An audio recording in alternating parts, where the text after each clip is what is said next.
C'est le marathon du vignoble d'Alsace. C'est un marathon festif qui est organisé au mois de juin tous les ans ici à Molsheim et dans 17 communes qui sont traversées par les courses.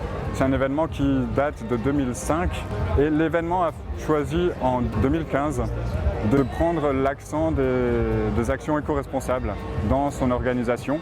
Le marathon était bien organisé, ça fonctionnait bien, mais on pouvait améliorer et essayer d'être un peu plus exemplaire. Et ce qu'on savait bien faire, on pouvait peut-être mieux le faire aujourd'hui pour essayer de réduire notre impact. Historiquement, sur les marathons, on proposait des éponges aux coureurs. C'est des éponges, là, c'est vraiment du déchet qu'on va utiliser une fraction de seconde et jeter au sol. Mais au bout d'un moment, ça nous gênait quand même de créer ces déchets. Donc on a plutôt confectionné des brumisateurs qui sont mis sur 10 points du parcours, puis ça consomme très peu d'eau. On a essayé de veiller au tri des déchets. Il y avait énormément de déchets qui étaient générés parce qu'on n'optimisait pas nos pratiques. Et là, dès la première année, on a réussi à avoir des résultats assez marquants en termes de réduction des déchets. On trie les 4 flux depuis 2016, c'est-à-dire le plastique, emballage plastique, canette métal, le carton, avec des gobelets carton sur les ravitaillements qui sont recyclables.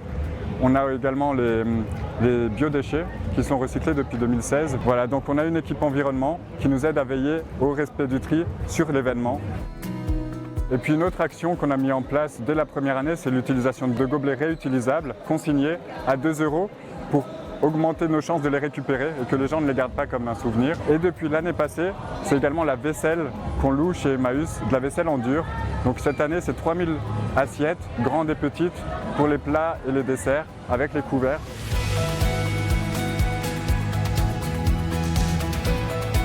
L'accueil par le public est très bon. Les gens sont contents qu'on soit là et ils voient le sens de ce qu'on est en train de faire. Et cette démarche d'éco-responsabilité qu'on a entamée en 2016 nous a permis d'être éco-labellisés depuis 2018 par l'association Éco-Manifestation. Contrairement peut-être à ce qu'on pourrait penser, on n'a pas de contraintes financières sur ces actions-là. J'ai envie de dire peut-être même au contraire. Donc il y a un investissement peut-être certes à la base, mais sur 2 ou 3 éditions, ils sont rentabilisés. Et puis vu qu'on continue à les utiliser, donc on gagne de l'argent, je pense, avec cette démarche.